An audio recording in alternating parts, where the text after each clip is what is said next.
Welcome, everybody. Alexander Mazzone, aka Galactic Tarot, back again with this very exciting, informative, and healing video. Let's just be honest. This has been a source of uh, intel across all the religions, all the dogmas, the entire reality as a whole. And this has been somewhere that people have been asking me for my views on this for so many years. So many years. It's been a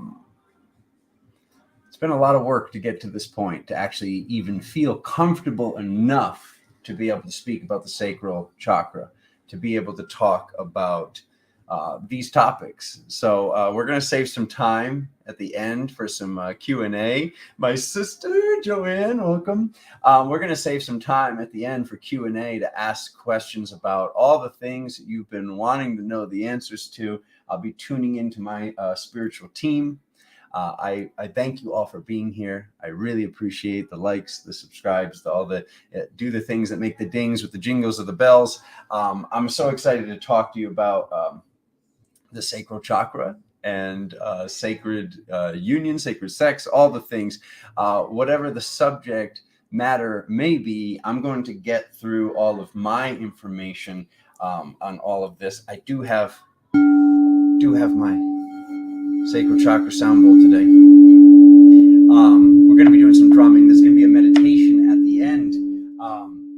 Yeah, lots of things. But first, I want to get through what's most important, what's most near and dear to my heart, which is the distortions. So just know, as I talk about and go through these distortions, it might be upsetting. It might be upsetting. It might be validating. What I do know is this.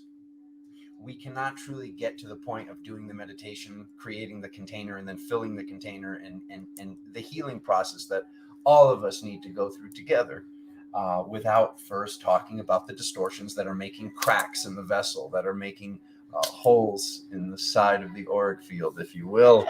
I'm back, baby. I love you all so much. So let's get on into this. So let me first, is this the right button? I'm going to go present.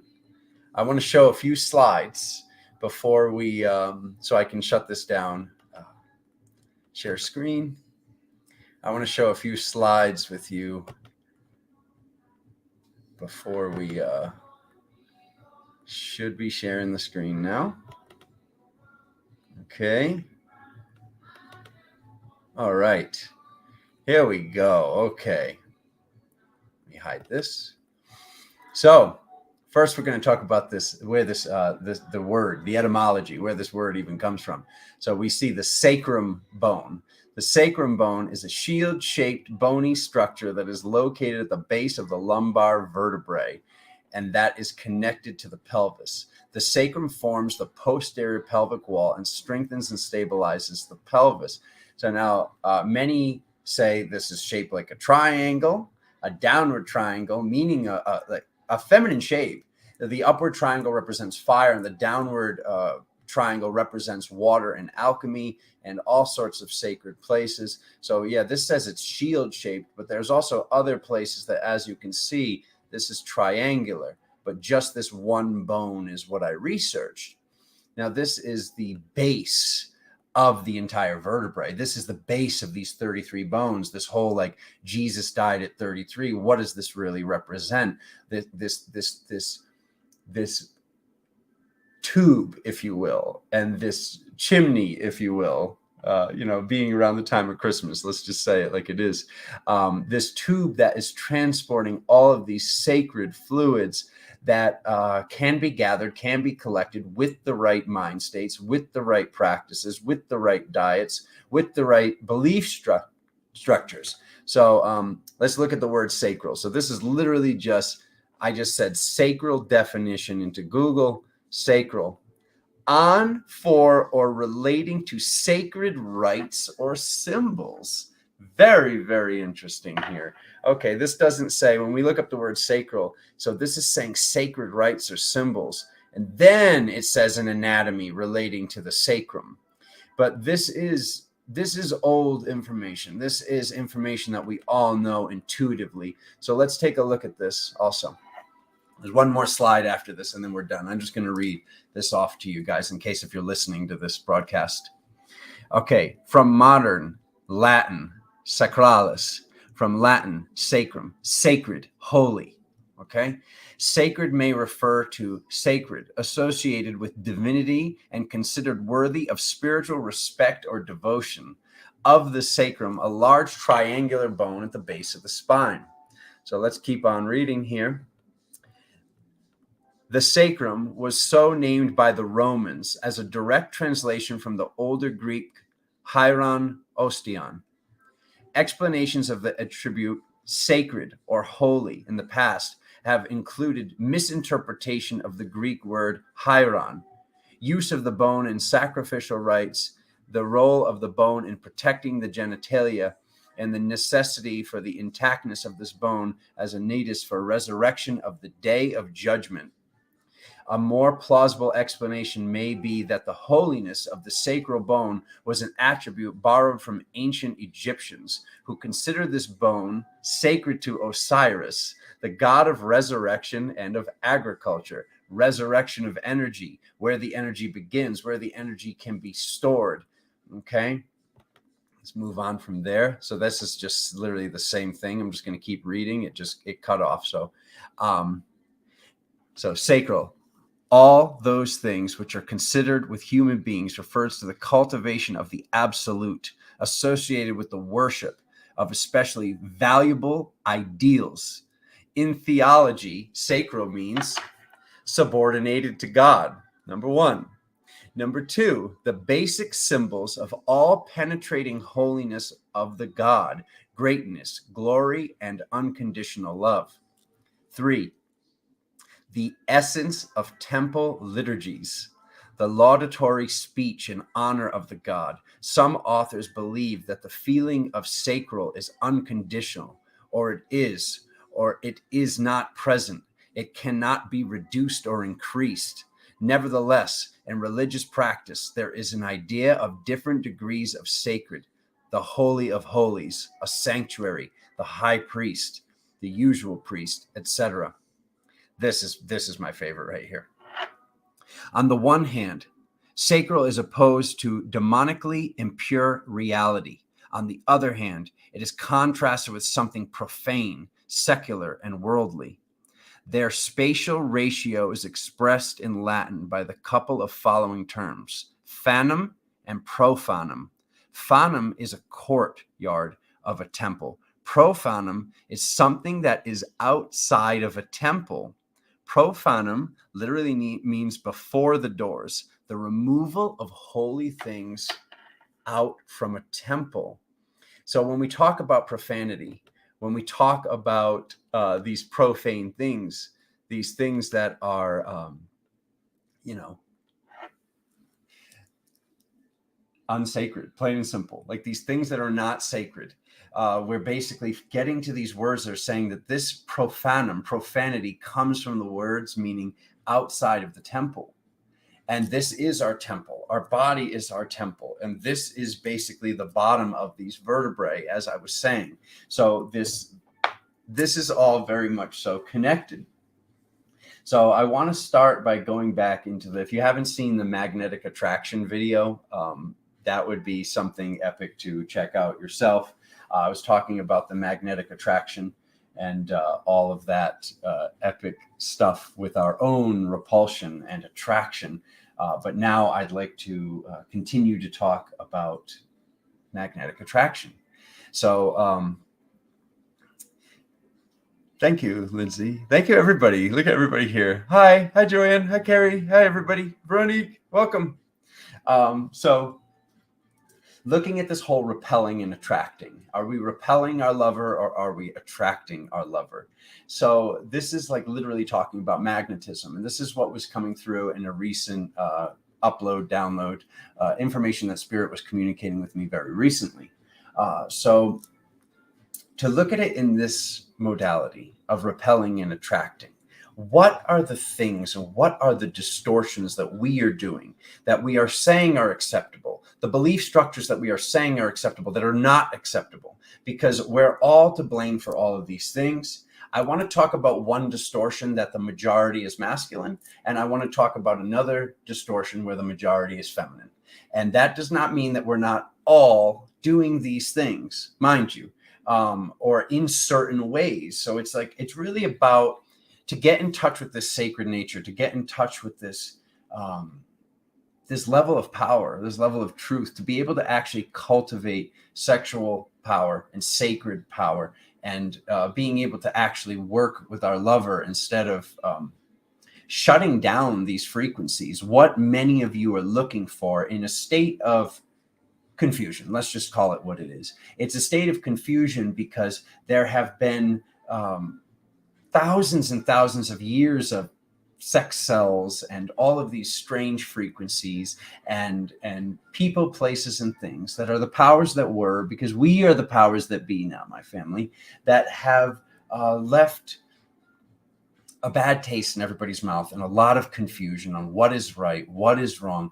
I mean, just looking in just the grand scheme of spirituality, like there's some people that are completely introverted and they don't, there's nothing going on. And then there's some people that are on the opposite side of the spectrum that are in polyamorous relationships or having these cuddle puddles or things like that. So there's obviously so few and far between, and many different belief structures of how is it supposed to be. So I'm not here to tell you how it's supposed to be. I'm here to let you know what seems like distortions to me, and you can sit with it. It can upset something in you, but what I would love to tell you is that when I see myself get upset, when I see myself get to these places of extreme resistance, I've learned in my life that that's where there's something to heal. That's where there's something I don't want to heal. That's where there's something I don't like about myself.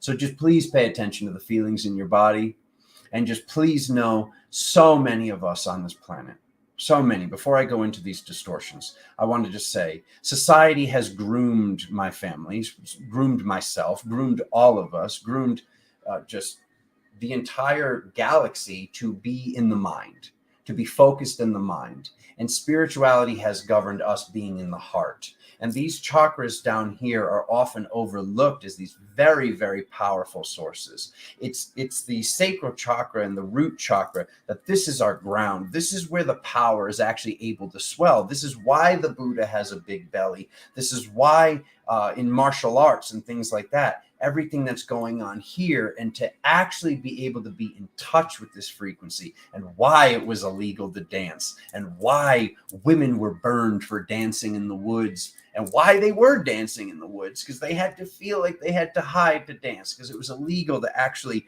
move this frequency.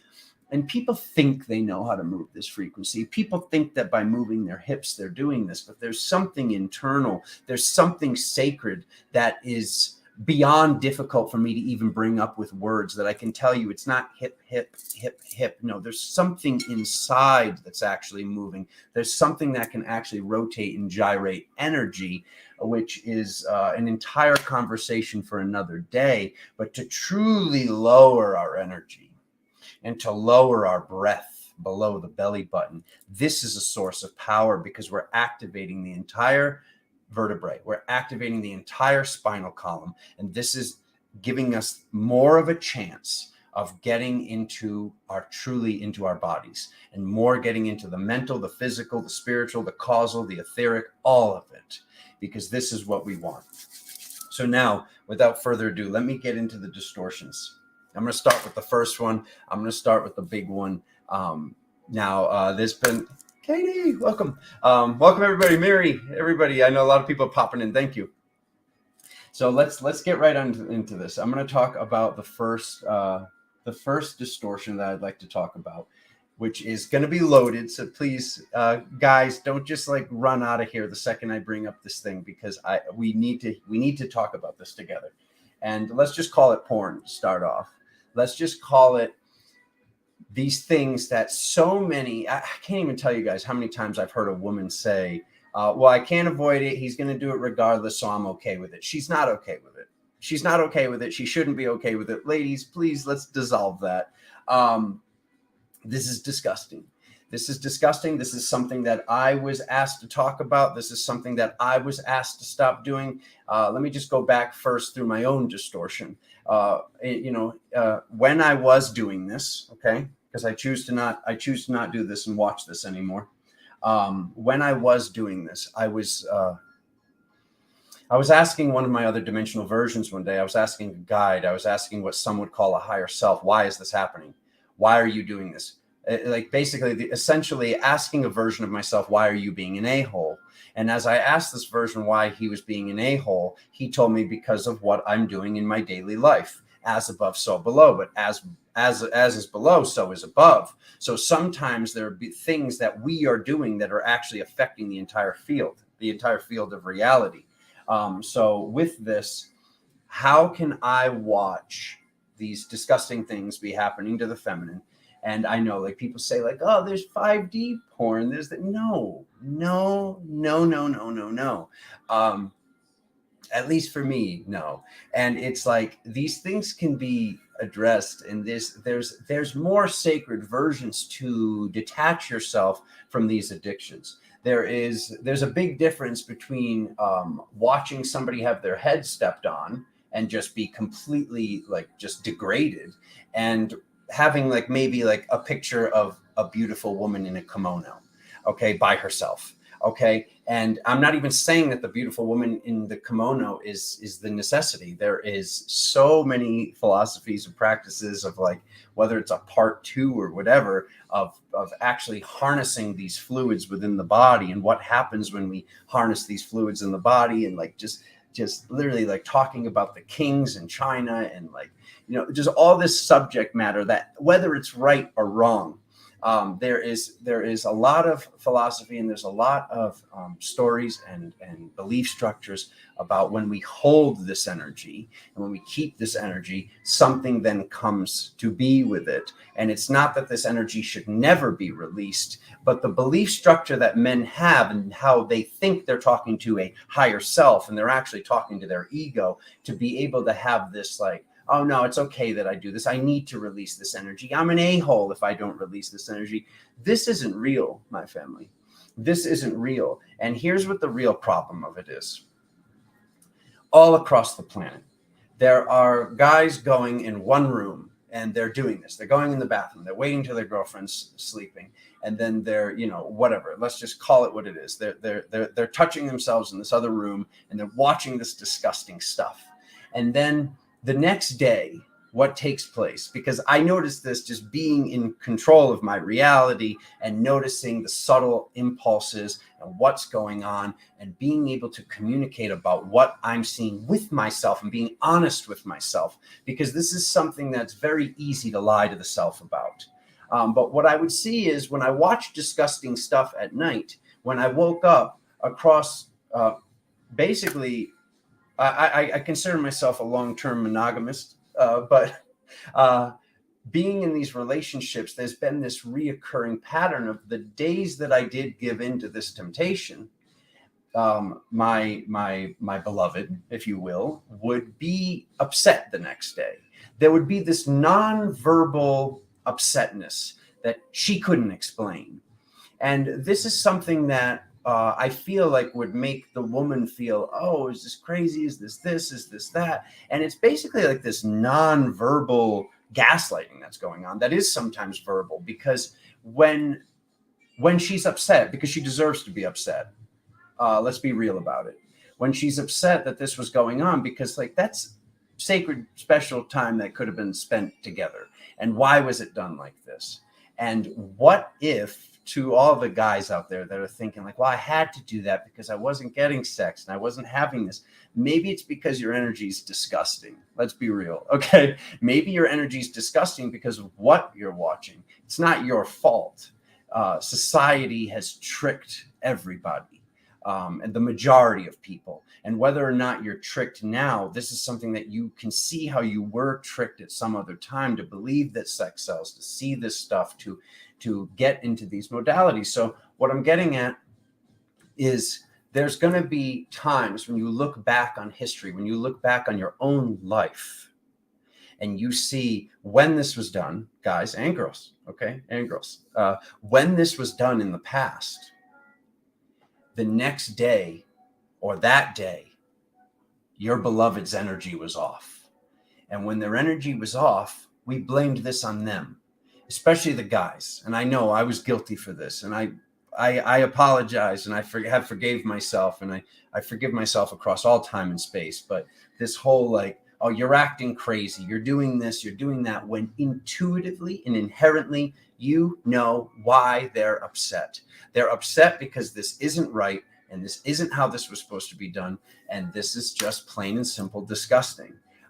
So to talk about those boundaries, because these are boundaries that we need to build within the self. These are boundaries that we need to create within the self, within our love life, to be honest that when she's upset, because she intuitively knows that you were watching something disgusting the night before while she slept, or while she was away at work, or while she just went to the market, and she comes home and she's like, what the heck has happened in my temple? Like, what happened while I was sleeping? And then when she's upset and she gets mad over something else, like the spilled milk or this thing, and it's like, oh, you're being irrational, this is ridiculous. Your soul knows why she's really mad, and you're lying to yourself. And this is the point where I'm sure some people might want to click out of the video that are still doing this stuff and saying that this is okay, and claiming that this stuff is okay. It's not okay. It's not okay, because there's no honesty there. And if there's no honesty there with our lover, with the person that we're co-creating and building reality with, plain and simple, this is creating all these situations where you're saying, oh, you're acting crazy, you're acting this, you're doing that. And you're, like I said, you're non-verbally gaslighting. You're telling your beloved that you didn't do anything wrong, and you're pretending to be a victim when you did do something wrong. You did do something wrong, and you know you did something wrong, and you have whatever excuses, because trust me, I had the excuses too. I used to tell myself, oh, well, if I don't do this often enough, it actually it affects my testosterone, and if I'm not creating more testosterone, creating more energy, then it's like use it or lose it. Like all this BS that even as a spiritual man, even throughout history, I lied to myself. I lied to myself to have these egoic belief structures that I knew were creating more drama in my life instead of more dharma in my life. So I just needed to talk about that aspect with you, because I mean, the distortions are so great. This is the energy center that has the most distortions. The energy center of the sacral chakra is also, because of as above, so below, looking at the 6 chakras that are in the body, looking at the 7th as it's outside of the body, as it's said to be. So if we have the 6th and the 1st, the root and the third eye connected, and the throat and the sacral are connected. And this is why there are a lot of distortions with just like something that's going to be like kind of popped in between here, spirit's talking through me. And with the 2nd chakra and the 5th chakra connected, this is why sometimes there's this, I can't talk about it. So we're going to move the spotlight away from men. We're going to first talk about something that's, once again, the majority is women, but men deal with this stuff too. This is once again something that is not talked about by anybody when men are dealing with this stuff. And it's like kind of like when this has happened, you know, it's like kind of like a male teacher touches a female, and it's obviously so disgusting and so wrong. But when this is like happened with boys, it's like if it's a female teacher and a young boy, like the rest of the guys all over the planet, the majority at least, they're like, nice. It's like, what the heck is wrong with you? So that's not even part of the subject matter today. I just wanted to talk about the fact that there's a lot of things that happen, be they, let's just say it, be they rape or like, you know, molestation, disgusting things that shouldn't be part of the planet anymore, that are abusing the sacred nature of the self, abusing the sacred nature of the inner child, the divine feminine, the divine masculine, all working together as one. And when this energy is interrupted and disrupted, there's this, I can't talk about it, or at least not feeling comfortable to talk about it when it needs to be talked about, because we need to talk about what is philosophy. Philosophy, philosophia, having the love of spiritual wisdom, being filled with the loving spiritual wisdom of God or goddess, and being able to actually talk. So we need to be able to talk about this stuff, my family. We need to be able to talk about all this stuff that's going on in gender right now, and all these things that society is telling you that you will lose your job, and you will lose your money, and you will lose your bank account, and all these things if you speak about these things. We're not allowed to speak about these things. Me and you, my family, we are absolutely positively allowed to speak about these things. And this is what we do every single week on my Patreon, over here, right live on the internet. I could care less if a sea of people try to cancel Alexander. I have a mission here. You have a mission here, my family. We need to be speaking about these things. And this is what philosophy is. And this is what has been so frowned upon by these Rockefellers and these Rothschilds and all these weirdos that wanted to use sex to sell and wanted to use this energy to manipulate. So looking at this whole, I don't want a nation of thinkers. I want a nation of workers. These sayings that these people said, these people that wanted to control the reality, but controlling the reality by, like I said, keeping you in your mind instead of you being down here where you feel. There's expressions like, oh, a mother's intuition. Okay. And then I would ask as a child, why do I have a mother's intuition? I'm not a mom. I never understood this because this was stuff that wasn't talked about. But being down here in this sacred energy, sacral, the base of the spine, the base of the this whole place where the root and the sacrum work together to actually harness and harvest this energy, to actually be able to send energy that doesn't just travel and hit the wall, energy that can go through time and space, energy that can coil and circle through the wall and go on forever and ever and pass through solid objects. To be able to know this stuff, okay, is we need to be able to speak about it, is what I'm getting at with this little like tidbit in the middle. And there are so many people that have had things take place, man womb. Yeah, we're going to talk about that, Becca. Thank you for being here, sister. With all this nature of this whole, the feminine on majority, feeling like they can't talk about. But like I said, the masculine, this has happened too. And the masculine, I think, feels even less comfortable to talk about because they feel like they're going to actually be made fun of by society. We've seen this on the news. I've been defiled, basically. I've been defiled, and I can't talk about it because it's very difficult to talk about it, is a recipe for self-hypnosis. And this self-hypnosis is not a good self-hypnosis. This self-hypnosis makes people forget whole traumatic segments of their lives. And without these traumatic segments of our lives, how do we heal them? How do we forgive the people? How do we move past it? How do we tell our inner child that it's safe to come out of the closet? It's safe to come out from under the bed. How do we truly facilitate the healing that is necessary in this present moment, my family? If we are in these states of needing some hypnosis from somebody else or needing some sort of activation from somebody else. And I know a lot of people have been tricked by spiritual society to think they can't remember these things because they're a walk-in. I do not see this, my family. I do not see this.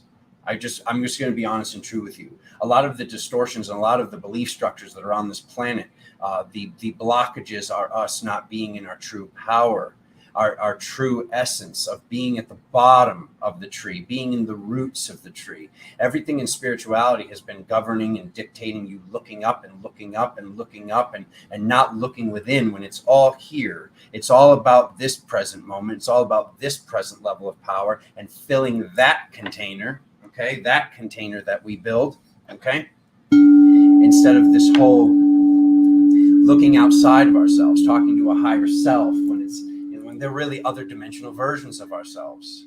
So, like I was saying, a lot of these subject matters are not easy for me to talk about. And I don't want to talk about like, oh, you should say this, sister. You should say this, brother. That should be your belief structure that you come to. I just want to take away this feeling of unsafety that people feel like they can't talk about this stuff. That is something that society, that masculine driven society has pushed you to, has pushed all of us to, of feeling like these things can't be talked about when they need to be talked about, and this stuff needs to be exposed. Okay, so now let me get into what is the feminine distortion for me. And something that, like I said, the men are doing this too, and it might be subconscious, but for some it's not, and that's where it really gets interesting. And I'm not blaming the ladies for this. And some of you, I'm sure, have healed this. And some of you, I would gather, have been in more introverted states of different archetypal frequencies, of different multidimensional frequencies, per capita of the energy of the highest governing body, that you wouldn't do this. But there is a ton of this on the planet, and it needs to be spoken about. And what that distortion is, with as few many words as possible, I would like to just call it, I guess, Helen of Troy. But let's talk about it, because we just went through this Gemini full moon just last night. Welcome, everybody. We're still in this energy of these four twins, and one of the twins is this whole Helen of Troy thing. So there's this very vampiric in nature frequency of, I didn't do anything, I didn't say anything, but the distorted feminine. Let's talk about the distorted feminine. Like I said, men have the distorted feminine as well. The distorted feminine is something that, let's be clear, cut and dry. Let's be vulnerable here, Alexander. I've been working on healing my distorted feminine for a long time now, for quite a long time now. And this is something that everything has an equal and opposing force. Everything has a positive, and everything has a shadow, if you will. I won't even call it a negative, because some people thrive in these negatives and some people manipulate in these energies. But at this present moment in time and space, these things are getting dissolved. These things are being deconstructed, and these things are being exposed. So which side of the fence do you want to be on when this takes place? So let's go into this whole Helen of Troy thing. What does it look like? Okay, there are many, on average, the higher percentage of the average, let's just be real, are women. Our girls, our females, our goddesses. And what they are doing is they're sending subtle hints, and they're sending subtle energies, and almost like it's like this energetic dragging a feather on someone else's boyfriend or husband. Okay. And what this does is this creates this vampiric thing where, once again, now, even worse, I would say, I will say this is worse, even worse than the masculine gaslighting his own beloved. I would say the feminine gaslighting the feminine. It just disgusts me as a divine masculine. I don't want to see it anymore. I can't watch it anymore. And I still see it. I still see it at spiritual events. I still see it at spiritual parties in a good joke in Sedona. I still see this stuff everywhere, and I'm not making fun of you if you're doing this. I'm saying that I've done this. I might still be doing this. We all do this. This whole feeding off of this sexual energy. This is something that was created by the grandson. This is not something that was created by mama. This is not something that was created by galactic time and space, energetic dragons, if you will. This is something that is much lower and was created to harness and harvest our energy. So when I see this, and I see this from very loving people that I know they don't want to be doing this, but they were, like I said, tricked by society to do this stuff. And I see this like nonverbal, like, oh, who's that? Oh, who's that? Like this masculine distortion come out of feminine. And there's a lot of excuses on why this is okay. And, oh, I wasn't doing that. Or I'm in unconditional love.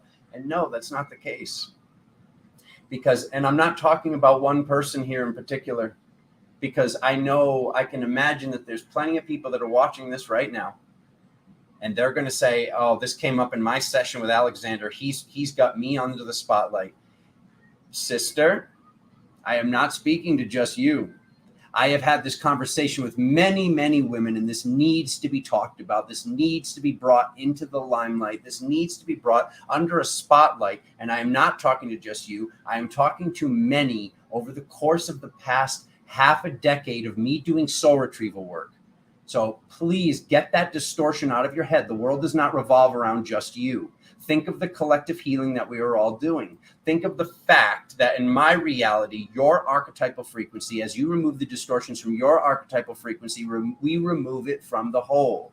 So please, as I feel that coming from multiple people right now, I am not speaking about just you. So please get off of whatever that high horse or low horse or whatever sort of blame or BS crap you pick that up from. That is not your divine essence, sister. Moving on. Okay. This cannot be done anymore. And when I've brought this up to many, not all, but many, I would say 3 out of 5, when I bring up the fact that like, hey, sister, you know, like, and like, you got to be very careful around this stuff because the multidimensional energies that these are connected to are forces that guys don't really want to mess with. I'm going to be honest with you. And they shouldn't. If you don't know what you're doing, you shouldn't mess with. So there's a way that we can bring it up in a healing session. I would say that this is not smart to bring up to your lover. This is not probably the best thing to bring up to a friend. If you are not in a container, that the container is, oh, this person asked me. Now, if the person asks you, there you go. You've got the green light. If the person has paid you for your time, booked a tarot session or booked a soul retrieval session, boom, I already automatically have the green light. But some of these things, it's up to you to look at the body language. It's up to you to look at the way the person is standing, the way the person is feeling, and ask yourself, am I really going to get through to them right now? So I'm not saying this to you so you can have this as information to broadcast a bit, you know, he's talking about so-and-so. If you think right now, you know, he's talking about so-and-so, yes, I am. We are both together, you know, multidimensionally talking about so-and-so, but we're also talking about the self. And we're also talking about that the fact that so-and-so is the self because the one is in the all. And this person that you're thinking of when I'm saying this is not to introduce a conversation. This is to introduce a code. This is to introduce a boundary and a frequency that we can hold within our womb, within our sacred center, to then have this energy fill up the cup, fill up the bowl, and then have that bowl overflow. Because that's where we come together. That's where we remind each other, hey, brother, sister, you know that your cup is overflowing, right? You know that you can't even be drained by these vampires. The only way to be drained by a vampire is to believe that it's possible to be drained by a vampire. I've switched my belief structure, slightly off subject, but just to let you know, because it isn't off subject, because this is where the energy begins to pool, if you will. Drain as much as I'm a son. I am a son. I have more and more and more, and there will always be more. And that has created a sense of vibrancy in my skin, in my life, in my body, in all of my bodies throughout time and space. When I have these belief structures, when we think that we can be drained, then you can be drained. That's essentially like having a glass and putting a crack in the side of it. So sometimes we need somebody to remind us that the glass doesn't have a crack in it. And our mind, our dis-ease, our mind not being at ease is the crack. And you are the only reason that you are leaking energy. So to work on your boundaries, what are the boundaries? The boundaries are the walls to the pool. Those are the walls to the sacral. Those are the walls to the root chakra. To be able to have the roots of the root chakra, to be able to hold the container that is our container, how we spiral and spin up this energy. Okay? This is a lot of things that are coming through. And to just wrap this thought process on this whole this feminine distortion that we all have done at some point, to a certain extent, whether it's 1% or 100%, to see the goddess laugh about this. It means that they know that what they're doing is dark, and it's not easy. Most of what I'm talking about today is not easy. And I want to say it is easier. It becomes easier when we all speak about it. It becomes easier when we all work on our boundaries, whether the boundaries are sexual in nature or this or that. But as we all work on these boundaries, we copy paste. As I copy paste this upload, this download of, hey guys, here's everything I've been working on, and I pass this to everybody, and you guys do the same. This is how we all heal and ascend together. This is how we all expose the truth, reveal the truth, remember the truth, because we are the truth. This is how we do this all together, my family. And this is all started from this place. And this is why so much attention has been at silencing here and silencing here at the sacral, if you're wondering where I'm talking about. And this has been something that's been done all throughout the beginning parts and of the golden age. So to not even get into all this past rhetoric, the sacral and the throat have been attacked more and more and more and more. So to finish this thought about the divine feminine, not doing this thing anymore, finding a different way, and knowing that this isn't okay. Let's just talk about this. When we do this, when we send these energetic tentacles, if you will, to somebody else's lover, to somebody else's husband, and then that person's thinking about us, and then this happens, and then that wife is mad, and it creates this whole blossoming energy of crap. It's just like a crap garden. Okay, so when this is all taking place, and it's very vampiric, because the energy does come back, and sometimes it comes back in the form of sexual energy, when this guy doesn't even realize how hypnotized he is, and he goes home and he goes and searches the porn websites for a girl that looks like you, and he's actually thinking of you, or even worse, he's having sacred, not so sacred time with his wife or girlfriend or beloved, and he's thinking of this other person. Like, this is so vampiric in nature. And it's just like, oh, I wasn't doing that. I can't control that. No. There's a smile on the side of your face. I can hear the smile over the phone. This is stuff that you need to heal, or else why are you here? Why are you watching me right now? If you don't want to heal this, if you don't want to actually transmute this and see what's on the other end of it, if you don't want to blend all of this together and internalize and integrate all of this, that's what we're here to do. That's what I'm here to do. So otherwise, what are you doing? Okay. So when this takes place, now, once again, this other feminine is being gaslit, and feminine cannot be doing this to feminine any longer. Whether it's in is she trying to take, whether it's in some sort of jealousy, because sometimes it's actually like, I feel the energy as a high level empath. I feel the energy of the room, and then another woman walks in, and other women feel threatened, and it's just like, boom. And I'm just like instantly like, okay, keep it up.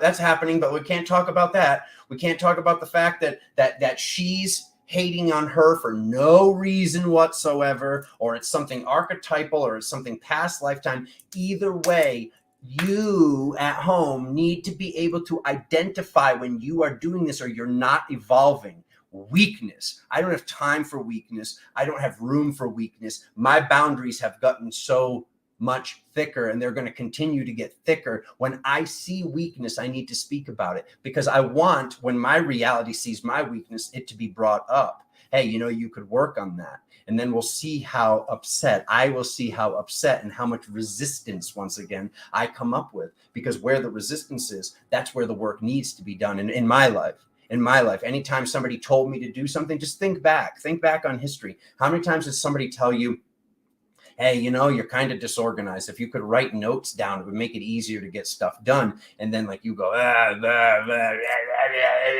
then eventually you start using the notes, and you're like, wow, this really helps. And then the person's looking at you, and they're like, bro, I told you to do that for like, it's like, whatever. Like, I don't have to do the whole I told you so thing. But it's at the same time, it's nice to be told, I said this thing, you said I was wrong. It can be very healing in nature. So to move past that, I want to talk about another thing, which would be a quicker thing, but it's like this whole, let's just go to the Karma Sutra for a second. If you go and look through the positions in the Karma Sutra book, there are some positions that it's like, how can there be movement in that position? How can there be? And that's the thing. There isn't movement. It's more of a which I wish I could have this video. I saw it online, but when you see two, which is actually the Crystal Current logo, when you see two snakes making love, okay, they're coiled together and they're kind of like doing this like dancing, spiraling DNA shape. And this is something that is some sort of movement that is inside, closer to the spinal column. But through, once again, to go back to porn and to go back to what people have been shown even in movies and things like that, there's this like, and that's not the way it's supposed to be, okay? I just want to say this. I'm not saying things should never be carnal. I'm not saying that things are going to be boring forever, because I know a lot of people are going to hear like, well, that sounds boring, Alexander. And maybe it is. Maybe it is. Maybe there's a certain percentage of time where it's supposed to be more of a practice. It's supposed to be more meditation. It's supposed to be more sensual in nature, and this is just not being done right. So it's like, what happens? Like the guy's like boom, boom, boom, and then she's like, no, tonight I want to make love, and then he's like, boom, boom, boom, and he's in his head and he's like, this is boring. I don't want to do this. This is boring. But then he does do this, and then the next day she's got this like bad taste in her mouth. She's like, this still was not what I'm desiring. This is still not what my heart is screaming for. And then he's like, what? I did do this. I went slow. Going slow does not mean you're doing it the right way. It's like, oh no. It's like, I did slam slightly slower. It's like, that's not. Okay, so we will call that slamming slightly slower, okay? So on the next episode of I Was Making Love Because I Was Slamming Slightly Slower. Coffee. All right, anyways. There is so much wrapped around this that I feel some people getting so triggered. It's actually pulling on my right shoulder and my right hip. This is so funny. Interesting. I just want to send love back down whatever that tube is, okay? These are the things that need to be talked about, my family. These are the things that need to be harnessed. These are the things that are making it so you can actually be able to ascend out of and escape these lower pains of these lower planes to exist on the higher, where you already are. You already are in these higher realities. Certain things and certain belief structures and certain things that are taking place in your mind, in your heart, that you are blaming on outside circumstances are the only reasons why these things are taking place. So if this is upsetting guys right now, if this is upsetting people out there, good. Whether they're men, whether they're women, whoever it is, good. I hope it's upsetting you, because your feathers need to be ruffled for movement. There are many different ways. Let's picture this like a snow globe. So there's like a little Santa's castle in here, and the snow's all on the bottom. So there are multiple ways that we can shake things up. We can move things around. And this is how Alexander likes to shake things up. But sometimes certain people's belief structure likes to think, boom, he broke the glass, because that's another way. There's an older way of being able to move the snow where we can actually break the glass and move the snow around with our finger. It's about getting the dust, getting the glitter to shake, and then having something be able to settle, which when we ruffle these feathers, when we move this energy around, something can be released, something can be seen. And that is my goal for you, my family. That is my only goal. So as people are sending this energy of being angry about this and being, I don't want to hold that energy. I don't want to store that energy. Like, this is clearly, and that's why I keep bringing up Santa Claus, this frequency and this fluid of colostrum, and harnessing this energy and holding this energy. And I'm not saying this energy should never be released. And I'm not saying you should never have these carnal moments. But what I'm saying is, how often are they? How often are they? Is that all there is? Is there something sacred that the soul is yearning for that you're not even able to hear because you're brainwashed by your own ego, and your ego was only created by society, and society did this intuitively and inherently and on purpose? This was intentional, my family. This was intentionally done to get people out of this energy and to get people into this place of being able to feed, because this is our most sacred energy. We read in these stories about how this energy should be able to be looped. So why isn't that energy able to be looped? Truly ask yourself, why is that? Where is it going? Why is it going there? These are the conversations that need to be had, because this is how people like Pamasay Baba and his goddess went rainbow body.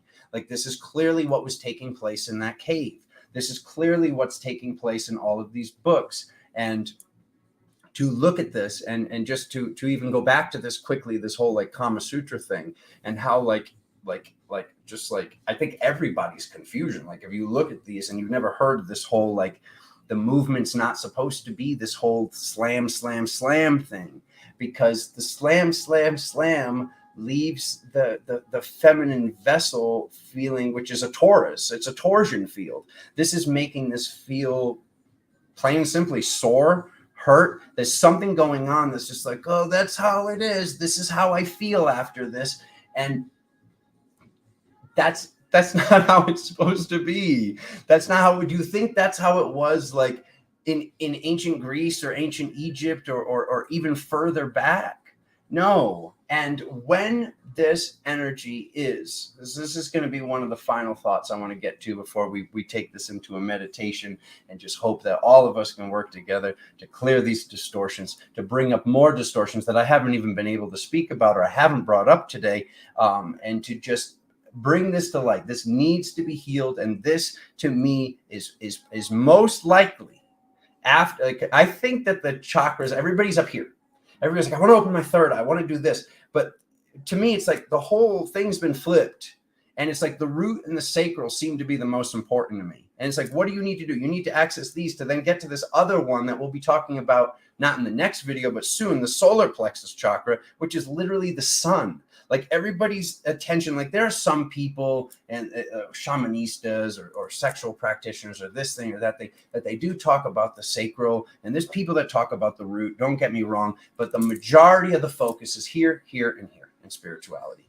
And I promise you, from what has come through to Alexander, it needs to be lower. It's the whole body, it's the whole tree, it's the whole frequency, it's the whole column. And how do you put these additions on the top? How do you put a new addition on the house, basically, if the foundation is weak? If the foundation is made of stilts, like one of those houses by the beach.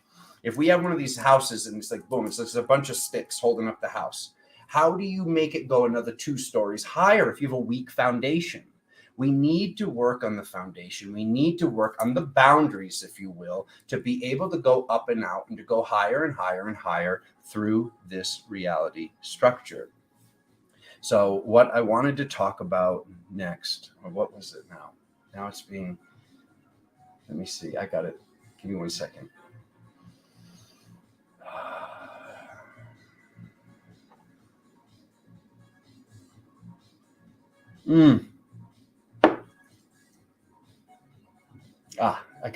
I got it. This whole repelling and attracting thing, because this is another source of gaslighting that needs to be spoken about.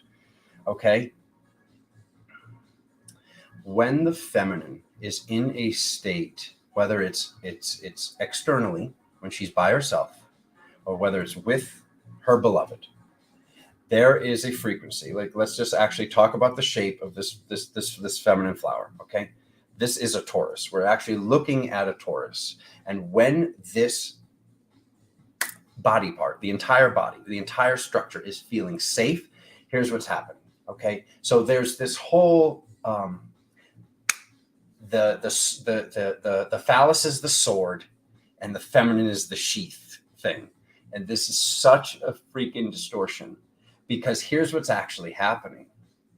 When the feminine is feeling safe, okay, let's talk about this. When the feminine is feeling safe, there's this energy where it goes in, but the feminine is not only taking.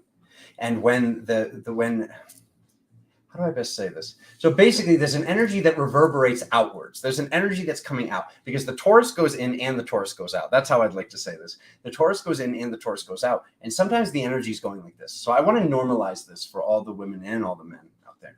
Boom, boom, boom, boom, boom, boom. boom, boom, boom, boom, boom, boom, boom. So when she's in a state of safety and a state of love, it's going boom, boom, boom, boom, boom, boom, boom, boom, boom, boom, boom, boom, boom, boom, boom. It's like boom, boom, boom, boom, boom, boom, and the energy's coming out. And here's what happens with this sometimes. The guy, and once again, I've been guilty for this, and I didn't know I was. And let me explain why and how. So basically, what she's processing, this flower is actually able to teach us when this energy is coming out, when the magnet that is the womb feels so safe to then start to be able to reverberate electrical energy outward. This electrical energy can sometimes carry beliefs, loving frequencies, things that are on the streams, things that are on the field, things that he shouldn't know because you wrote them in your journal. Things that you've been working on this podcast, you've been working on this vlog, and now all of a sudden it's coming out of his mouth. Now all of a sudden he's talking about this thing that you're like, wait a minute, no, that's my thing. And then he looks at you and he goes, no, it's not your thing. It's collective. We're all processing it. But ladies, let me explain this for a second. This is why it feels like something's being stolen, because it kind of is. It kind of is. This is something that is very sacred to you. When you're feeling safe is then reverberated outwards. And when it is reverberated outwards, others are able to pick it up. And when others pick this up and you hear your own words and your own intentions, your own art and your own frequencies and your own excitements come back to you because they take this into action maybe sooner than you do, this can be very upsetting. And I get it. It kind of should be upsetting. But a lot of times in spirituality, and like I said, I'm guilty of this as well. When this would take place in the past, I would then say, oh, it's got to just be something collective then. How do you know I wasn't processing it first and then I'm bringing it up? Because this is very confusing in spirituality. But what I'll look at is this, once again, how triggering it is to you. And it should be triggering. It doesn't have to be that triggering. So maybe by me normalizing this and explaining on a more spiritual, scientific scale of what I believe is taking place, it'll help with that not being as triggering, and to just normalize the fact that when you're feeling safe, which is where I wish you were feeling all day, every single day, in every single present moment, moving forward, these informations and these downloads, these things that are near and dear to you are coming out of the body. They're coming out of the body. The body is not only taking, like this is what was wanted to be believed. So the same thing with the masculine. The masculine can give, and it's mostly giving, and then it can there's this take that comes back that also isn't talked about. But this was the part of it that was the most near and dear to me that I saw and I was noticing and I was integrating, and it's not right. And I don't even have an answer for it. I don't have an answer for it because I just wanted to normalize the fact that this is why this has happened to you. And this is why also you got so triggered, because as he's saying, or as I was saying, oh no, it must have just been something collective. Why were you so upset? Why did you feel like something sacred was taken from you? Because it did come from you, and that was gaslighting. You didn't get credit where credit was due. This was your sacred nature. This was your philosophy that you were integrating, that you were inherently attuning to. Okay? So, an hour. Okay. So, I think it's time to get, this is a subject matter that we can talk about for a very long time. I was about to say it's time to get into the meditation, but I want to just have a little bit of time for a Q&A. Let's just do three questions or so. I want to see what people have to ask out there. I'm here. Your brother's here. They'll be drumming. We're going to drum, Becca. We're drumming. I got the sound bowl. I'm in the house.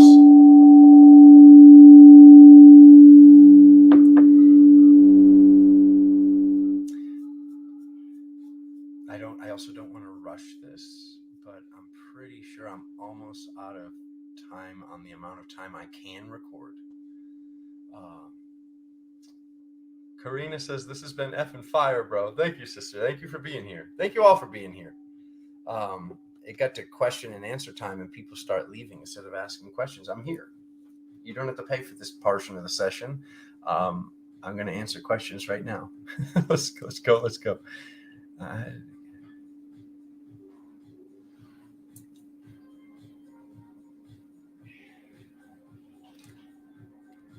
Anybody? I get it. I get it if it's difficult to ask questions about this stuff. We're just going to move into the meditation. I'll just wait a few more seconds, see if something comes in. It also might be the amount of information and everything I just talked about. It might be the state is better to just get into the meditation. Protection for the information you just talked about. Saga, wouldn't communication be better than not responding? Saga, let's start right there. Protection for the information you just talked about. How to protect it? I think the best way to protect it would be knowing that it doesn't need to be protected, but just having the fact that this has been validated. There's going to be certain times where you have spent time that was sexual in nature with your lover, that your lover then basically seemed like they were taking this download from you, but it was not done intentionally, or it doesn't seem that it was done intentionally. It was done out of ignorance. It was done out of ignorance that this container, when it is in a harmonious state, like I said, is reverberating energy outwards. And this is how this has just always been. So for the protection, I think the best form of protection would be knowing that there doesn't need to be protection, that you're already safe. It's this feeling of safety and being able to speak and being able to integrate these energies and knowing that this is all part of the process, and knowing that if something is really triggering us, that it's very validating in nature. It means that there's something to be balanced there. There's something that to be integrated there.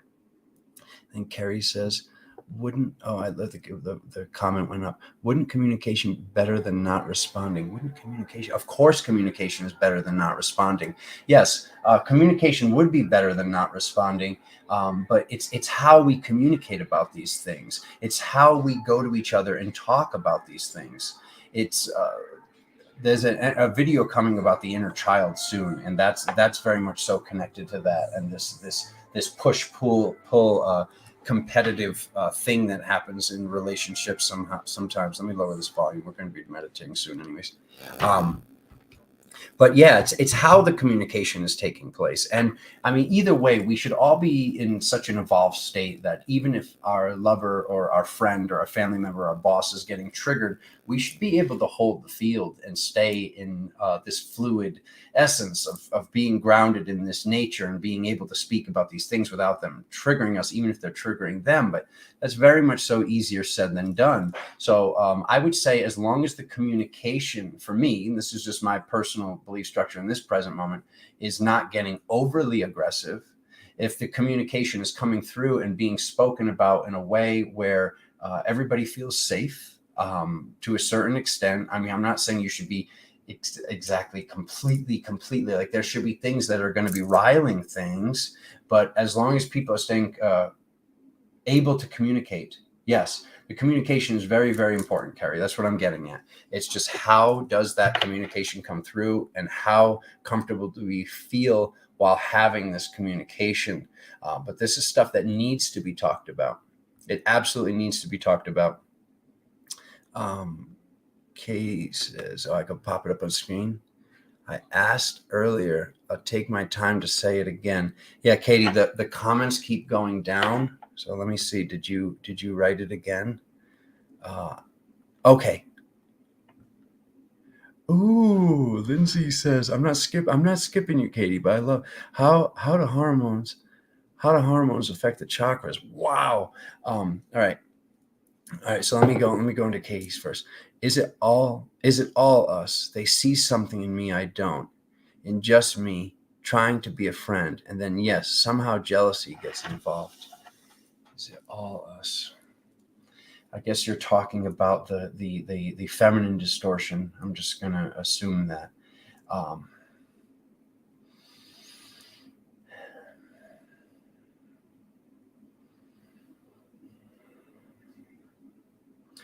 Everything in this reality seems to have been fractaled down into 4 essential energies, Katie. So I would say that it's not all of us, but a lot of us, it's a lot of us, because throughout these 4 fractals, we're all a conglomerate of many different archetypal frequencies. But I will say that some of us have integrated certain things, and some of us are just on opposite coins. Let's look at it like there's 2 coins. There's this coin that has a masculine and feminine counterpart, and there's this coin that has a masculine and feminine counterpart.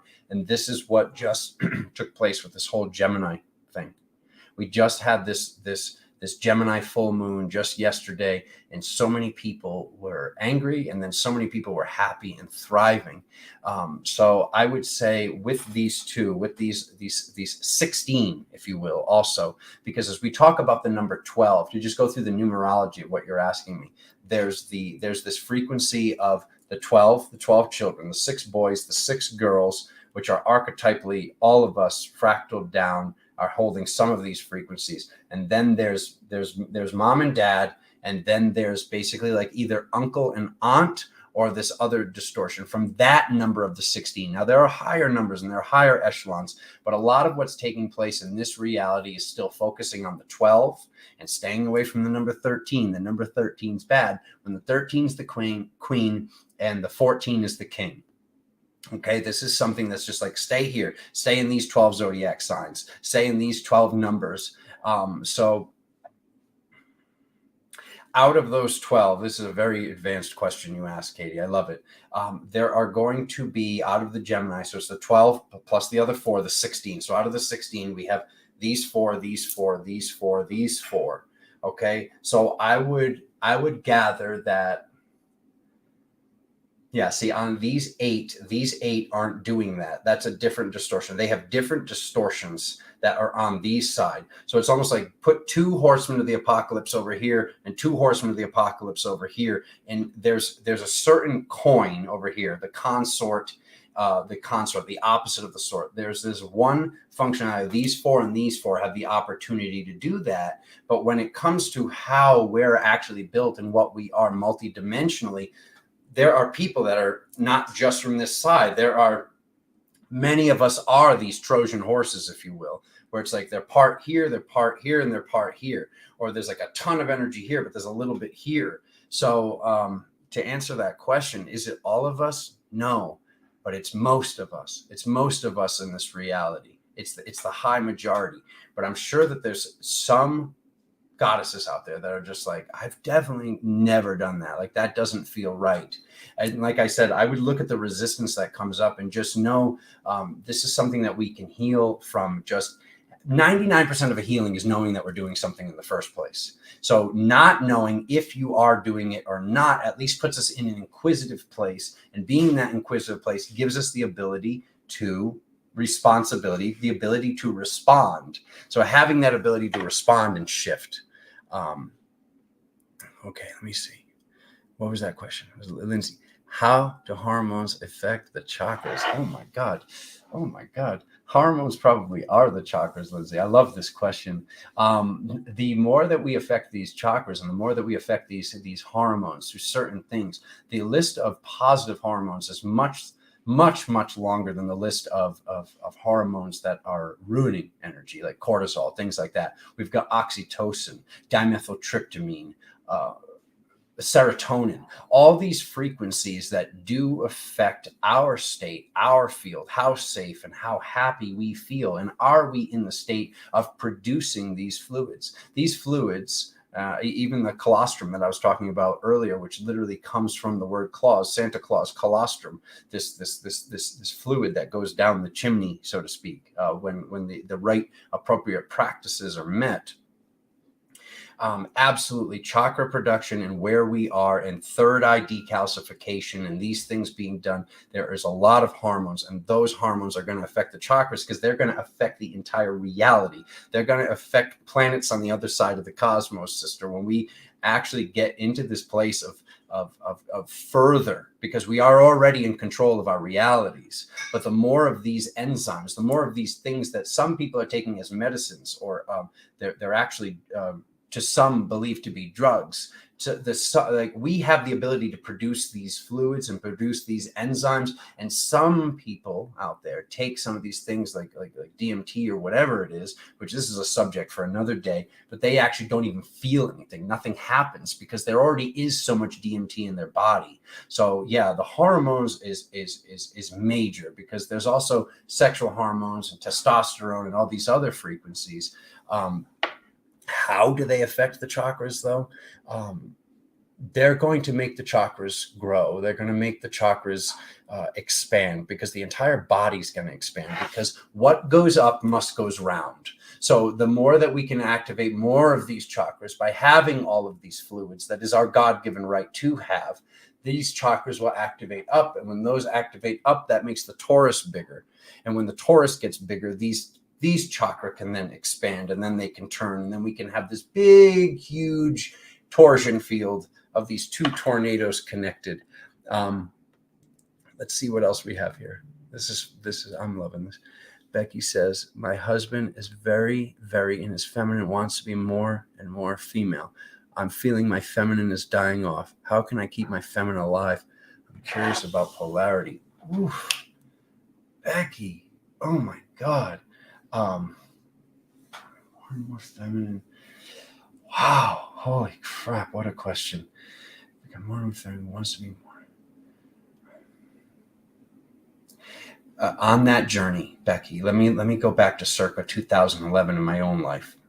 There was a time where I kept demasculating myself. I felt like the masculine was evil. He's probably in that state.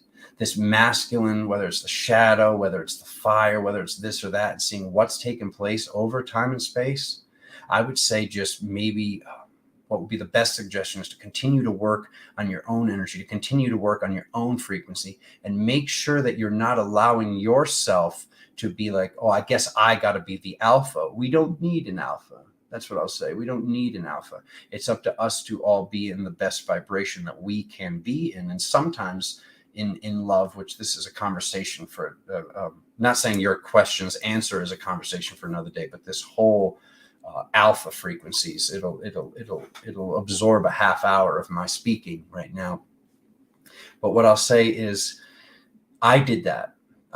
So what I would suggest is maybe hold space for him on that journey, work on your own stuff. And if something gets like, just if you're repelled, like I said, there's repelling. So the magnets will pull towards each other, and sometimes the magnets we're going to push away.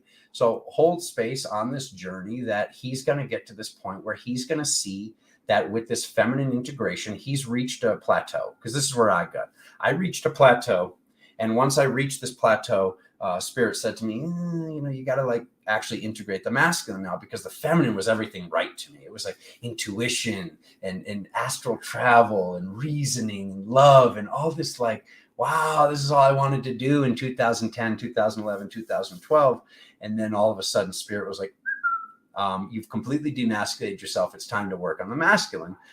So I would just hold space for the fact that I believe he's going to reach a plateau. And if he never does reach that plateau and it just gets too awkward for you, Becky, then you have your answer. I mean, this is something, if attraction isn't there and you're being repelled, then that's something that it can be a conversation that's had with a counselor, or you just need to come to terms with the fact that you're not attracted when you're in a relationship that you should be attracted. Need to hear about dance, being aware of triggers, the synthetic hormones, puberty blockers. Oh my God, Lindsay, that is a whole subject I could talk about for days. This whole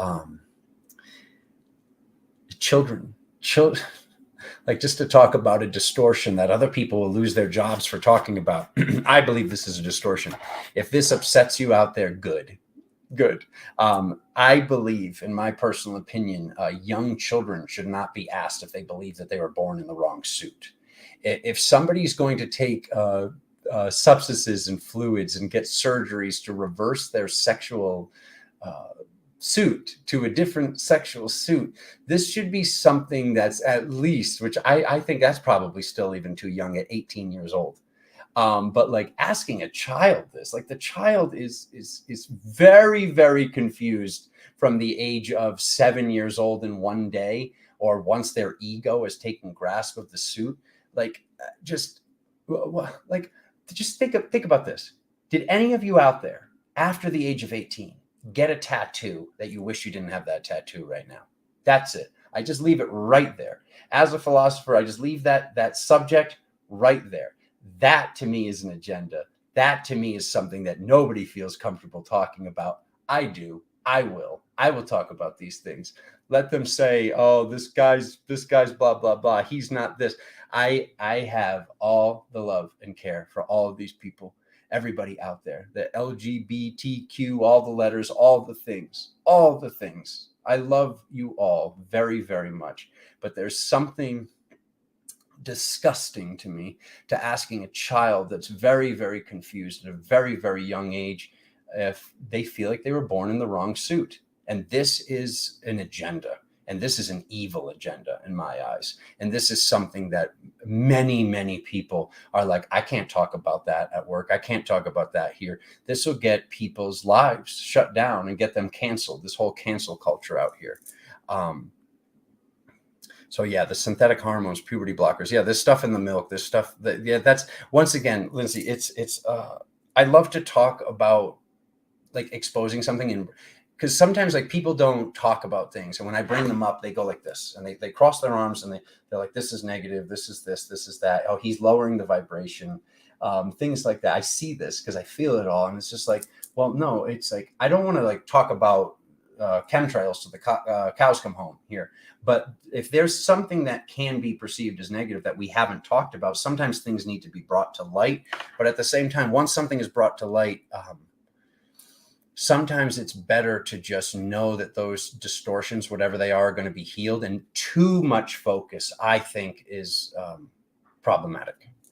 All right, let me just look down here, see if there's anything I really, really have to answer. Katie said, thanks, Alexander.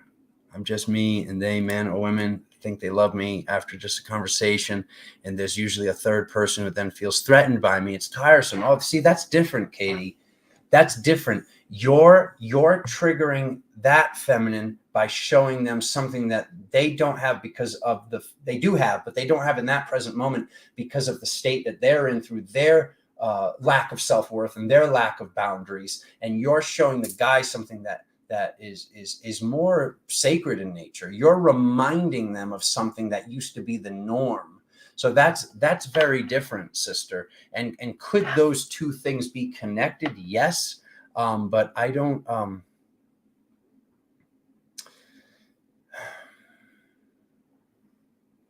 me see, how connected is this?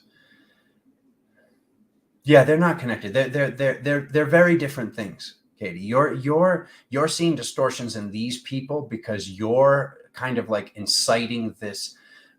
What would be the best way to say it? Intellectual stimulation. Sometimes in relationships, the relationship ends because there's no intellectual stimulation there. Sometimes the person is very, very beautiful, and you're like, wow, this beautiful person likes me, but I can't hold a conversation with them. So now let's look at this as spiritual intellectual stimulation, the magnet repelling and attracting. So something that is attracting this other man and then triggering this other woman is something that you're showing them something that their heart and their soul craves for, which is spiritual intellectual stimulation. Moving on. Okay, and then we're gonna do the meditate. Corey, I gotta get one of the questions from the men. I've answered all these questions from women. All right, we'll do this one last. How can men support the feminine womb space and root when they're untrained and in a relationship where they want to change their sexual health. Like I said, Corey, by working on our own boundaries. Thank you. Excellent question, by the way. How can men support the feminine womb space? First of all, by integrating and realize that we have this space as well. That we have this same organ, just reverted. It's kind of like the testes are the ovaries outside of the body, and then we have the shape of this womb nature outside of the body. Okay, but this is the same thing inverted to a certain extent. So there is something that's energetically here that is this womb space, that is this place of dance, and is this place of, sometimes when we are dancing, we're in those modalities and we're in those structures and we're in that energy. It can trigger the masculine, it can trigger the feminine. Sometimes dance triggers the masculine, sometimes dance triggers the feminine. These things that are taking place. So I would say working on your own triggers, working on your own stuff, and untrained, train. Knowing that all of what we do, brother, whether it's meditating, remembering our dreams, going to the gym, whatever we're doing is a practice, and it's practice in which makes perfect. And I think that sense of being open to that innocent nature of healing, of clearing, of integration, your woman will feel that. Love you. Your beloved across time and space will feel that, and it will make that connection become stronger when she's not, and I'm not saying she is, but like there's this whole like, oh, I don't want to do this because, oh, is he only massaging me to get to this? Is it like, it's just so much of this, guys. We could talk about this for hours and hours and hours, and there would still be days, if not years of conversations that need to be had.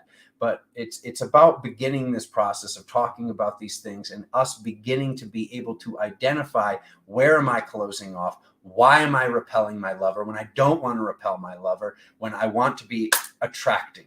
So, and then being and coming to terms with what that is. So like, what would just help, Corey, is if you're still doing any of these things that you know are repelling her, making sure that you're working on that level of practice and not doing that anymore.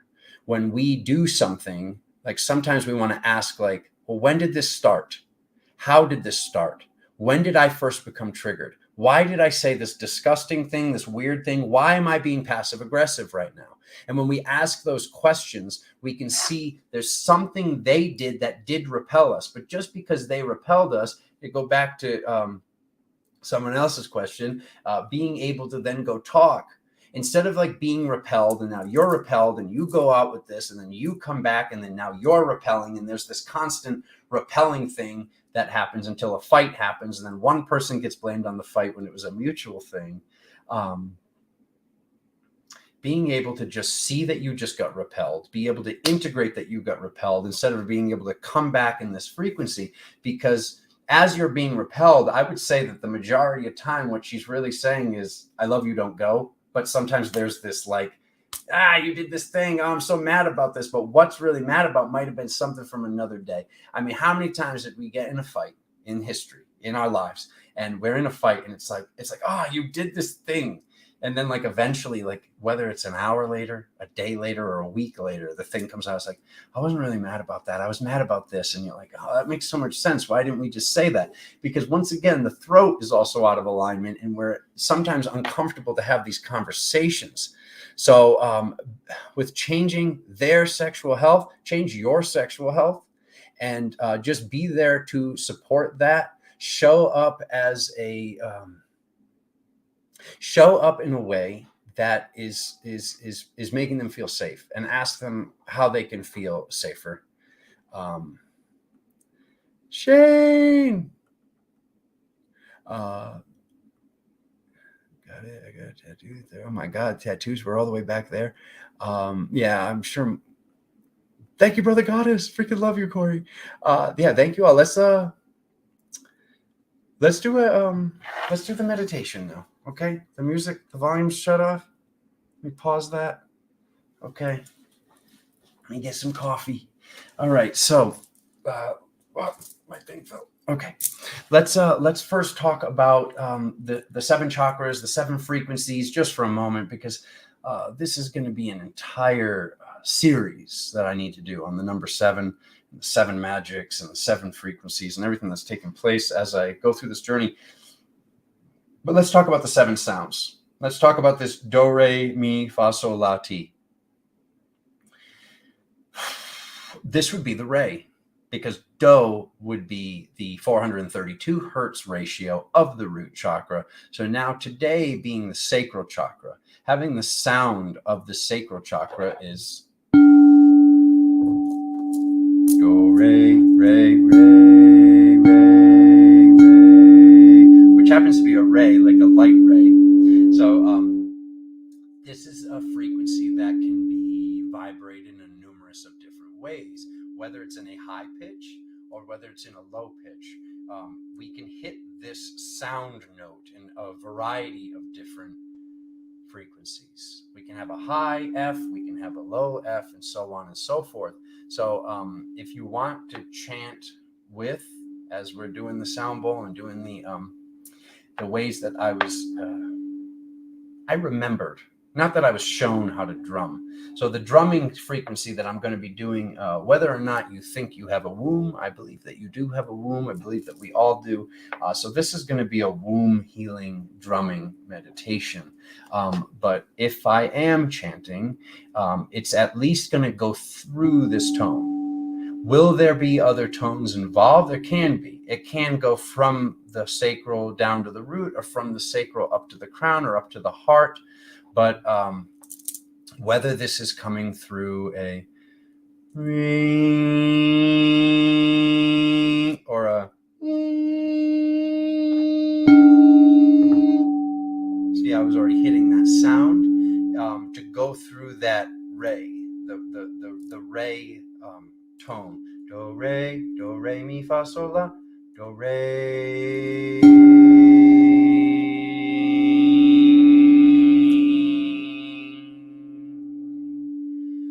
Or to all my throat singers out there, that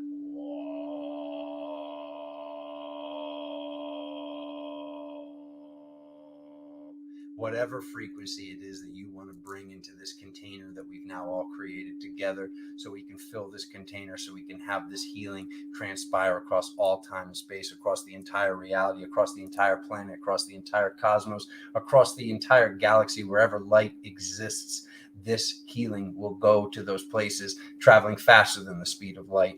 We're traveling faster than the speed of sound. We are already there, because all there is light, and all there is light in our bodies. So we need to communicate with that light and make this entire planet feel safe to be able to open to these new levels of healing, these new levels of integration. So just to explain that frequency, I feel like that is completed. So it's through the ray. If you're going to be chanting, if you want to just sit and be, of course, just sit and be. Yeah, that's it. So yeah, womb healing, galactic womb healing, Gaia womb healing. There's also a womb below your feet, just knowing that. And this planet is feminine in nature. So to just know that this is going to be a multi-dimensional healing across all of time and space, and whatever needs to be released or integrated into the Akashic records. This is an agreement that, not to make it sound so formal, but an agreement we all make to co-create across all of the archetypal frequencies to heal this for the entire collective of the self.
to start by sending your consciousness down to your toes on each sides of the feet.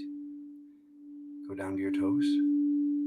You want to basically tune out the energy, tune out the frequency, tune out any tension all the way up the body, going from the toes to the rest of the feet.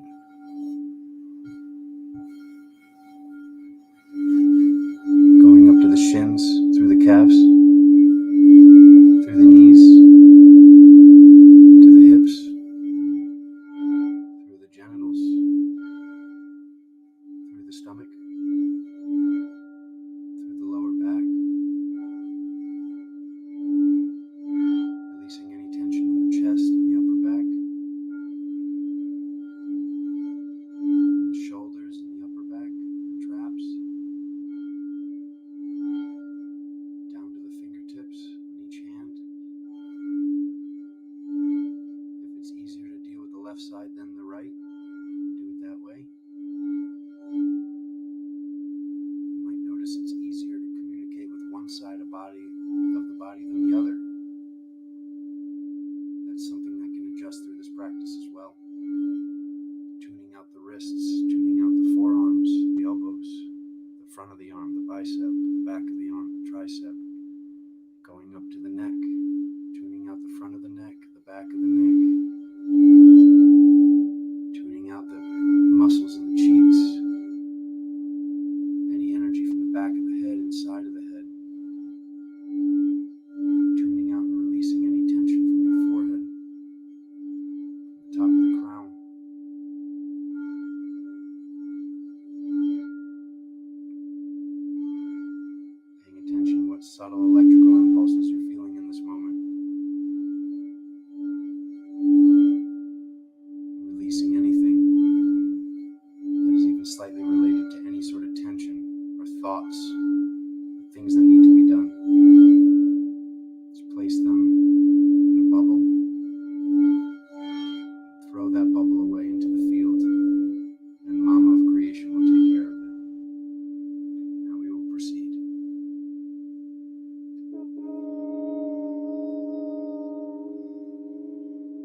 When you feel ready, it's time to come back to your body.